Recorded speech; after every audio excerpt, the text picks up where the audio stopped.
పురుషోత్తం రెడ్డి గారు తమిళనాడు పాలిటిక్స్ని చాలా దగ్గరుండి పరిశీలిస్తున్నారు.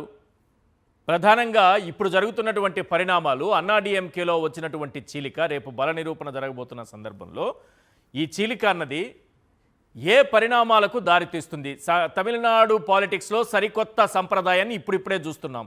ఇప్పుడు అన్నాడీఎంకేలో చీలిక వస్తే రేపు భవిష్యత్తులో టీవీకే, డిఎంకే ఈ రెండు పార్టీలు మాత్రమే మిగులుతాయా? ఈశ్వర్ గారు, అందరికీ నమస్కారం.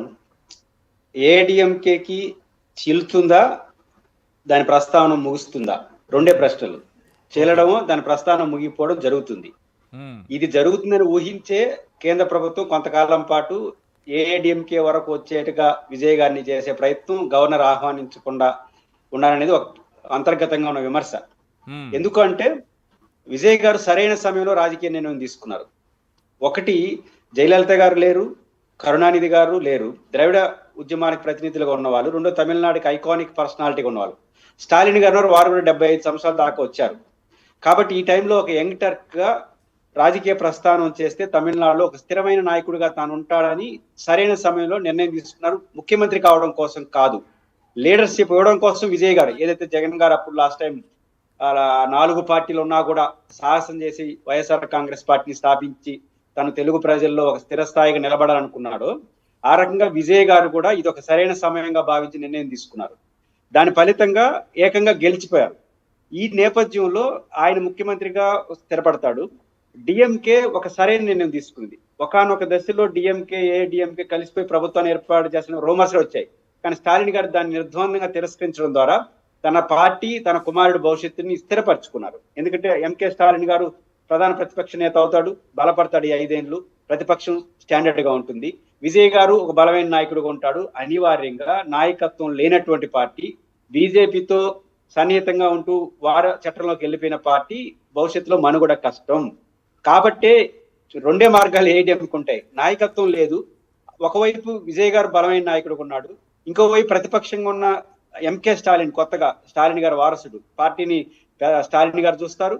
ఆయన కుమారుడు ఎంకే స్టాలిన్ గారు ప్రతిపక్ష నేతగా స్థిరపడతాడు. ఆ రకంగా 2 పార్టీలు బలపడతాయి. మధ్యలో నాయకత్వం లేమితో కొట్టుమిట్టాడుతున్న ఏఐడిఎంకే చీలిపోవడమో ముగిసిపోవడమో జరుగుతుంది. వారు విజయ్ గారి వైపు వెళ్తారు, ఎక్కువ మంది మిగతా వాళ్ళు కొత్త పార్టీ కట్టే అవకాశాలు ఎక్కువ ఉంటాయి. డిఎంకే పాత్ర ఏమైనా ఉందా? ఏఐడిఎంకే ఈ విధంగా ఒకవేళ మీరు అంటున్నట్టుగా ఉంటుందా, అసలు ఉండదా, చీలిక వరకే ఇది పరిమితం అవుతుందా అన్న దాంట్లో కేవలం తనకు తానుగా చేసుకున్నటువంటి తప్పిదంగా అన్నాడీఎంకేను చూడాలా? ఇందులో ఇతర పార్టీల ప్రమేయాన్ని ఏమన్నా గమనించాలా? డిఎంకే ప్రమేయం ఉండే అవకాశాలు లేవు. ఎందుకంటే ఇది ఒక సహజమైన పరిణామం. నాయకత్వం లేమి అనేది ఏఐడిఎంకేని కొట్టుమిట్టాడుతుంది.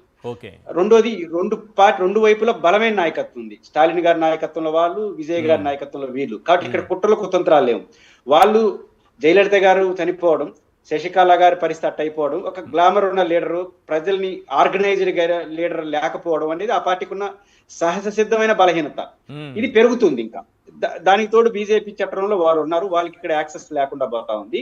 ఇక్కడ స్టాలిన్ గారు స్టబన్ గా ఉన్నారు. విజయ్ గారు కూడా రెండు పార్టీలు, 2 ఎమ్మెల్యేలు, 3 ఎమ్మెల్యేలు ఉన్న చోటకి పోయినాడే తప్ప ఏఐడిఎం దగ్గర పోలాయన. పోకపోవడానికి కారణం ఏంటంటే అక్కడికి పోతే ఏమవుతుంది, వీళ్ళిద్దరు కలిసిపోతే ఈ విజయ్ గారి స్థానం తగ్గిపోతుంది, ఏఐడిఎంకే కొంత స్థిరపడుతుంది. ఎందుకంటే 2 కలిసి ప్రభుత్వం ఏర్పడిపోతుంది. ఆ అవకాశం విజయ్ గారు ఇలా చాలా కొత్త నాయకుడు అయినా కూడా చాలా మెచ్యూర్డ్ గా ప్రవర్తించాడు. కొంత లేట్ అయినా పర్వాలేదు. ఆ రకంగా ఏఐడిఎంకే కలిసి ఉంటే ఏమైంటుంది, ప్రభుత్వం అయిపోయింది, ఇద్దరు సమానం అయిపోయింటారు. ఈ వ్యూహాన్ని ఇరుక్కోకుండా విజయ్ గారు లేట్ అయిన పని నిలబడ్డాడు. ఇది ఎవరికి కుట్రలు లేవు, సహజ సిద్ధమైనటువంటి పరిణామక్రమంలో ఏఐడిఎంకే ఇబ్బంది పడుతుంది. భవిష్యత్తులో డిఎంకే దీనికి వాళ్ళు చేయాల్సిన అవసరం, ఇంకా డిఎంకే కొత్త వాళ్ళు అవసరం లేదు. విజయ్ గారు ఉన్నారు, వారి నాయకత్వం వారికి వ్యతిరేకంగా ఉండే ప్రతిదీ డిఎంకే ఖాతాలను పడుతుంది. వాళ్ళు బలంగా నిలబడగలరు, కాబట్టి ఇబ్బంది ఏం లేదు. కానీ కమ్యూనిస్ట్ నాయకులే చెప్తున్నారు కదా, ప్రధానంగా తమిళనాడు కమ్యూనిస్ట్ నాయకులే డిఎంకే, స్టాలిన్ మనం ఏఐడిఎంకి మద్దతు ఇవ్వాల్సి వస్తుంది అని అన్నారు. అందుకే మేము బయట వచ్చాము ఆ కూటమి నుంచి, ఈరోజు విజయ్కి మద్దతు ఇస్తున్నామని అన్నారు.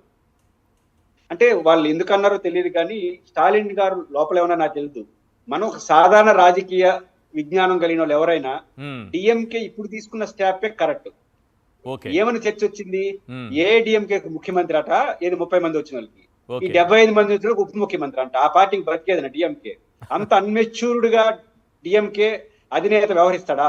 చాలా అనుభవం నేను అనుకుంటుంది, మీరు బొమ్మని చెప్పినాడేమో, ఇప్పుడు ఎట్లా కాంగ్రెస్ వాళ్ళు ఇప్పుడు వాళ్ళకి బాగా దగ్గరగా ఉన్నవాళ్ళు కదా, నేను ఎట్లా పోలేదు మీరు పోయి ఆ ప్రభుత్వానికి కాపలేదు బీజేపీ వాళ్ళు దూరతారని చెప్పలేక చెప్పినాడని నేను అనుకుంటున్నాను. ఎందుకంటే ఐలి నా వయసు అంత రాజకీయ అనుభవం ఎక్కువ ఉన్నాడు స్టాలిన్, మక్కి తిన్నాడు. ఆయనేమి పోయి ఉప ముఖ్యమంత్రి కొడుకు ఇస్తే కొడుకు భవిష్యత్తు డిఎంకే రెండు పోయి ఉంటుంది, ఏడీఎంతో కలిసి ఉంటే అంత మెచ్యూర్ లేకుండా ప్రవర్తించడు.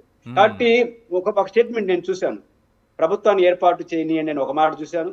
ఎవరైనా వెళ్ళదలుచుకుంటే పోయి మద్దతు ఇవ్వాలని మాట్లాడి చూశా. ఈ రెండు ఎందుకు మాట్లాడుంటాడు? పెద్ద నాయకులు చాలా పొడిపొడిగా మాట్లాడతారు, మనలాగా విశ్లేషణలు కూడా మాట్లాడరు, పొడిపొడిగా దాన్ని మనం ఏరుకోవాలి దాంట్లో అర్థాలు. కాబట్టి స్టాలిన్ గారు ప్రతిదీ వ్యూహాత్మకం వివరించారు. బీజేపీ, ఏడీఎంకే అదేవిధంగా విజయ్ గారు కలవకుండా ఆయన ఒంటరిగా వేసి ఏడీఎంకే ప్రస్తావన ముగిసిపోతే తను వాళ్ళు తేల్చుకుందాం, డిఎంకే బాగుంటుంది, తన కొడుకు భవిష్యత్తు బాగుంటుందని వ్యూహాత్మకం వ్యవహరించాడు అనుకుంటే తప్ప ఆయన రాజీ పడి ఉంటాడని నేనైతే అనుకోను.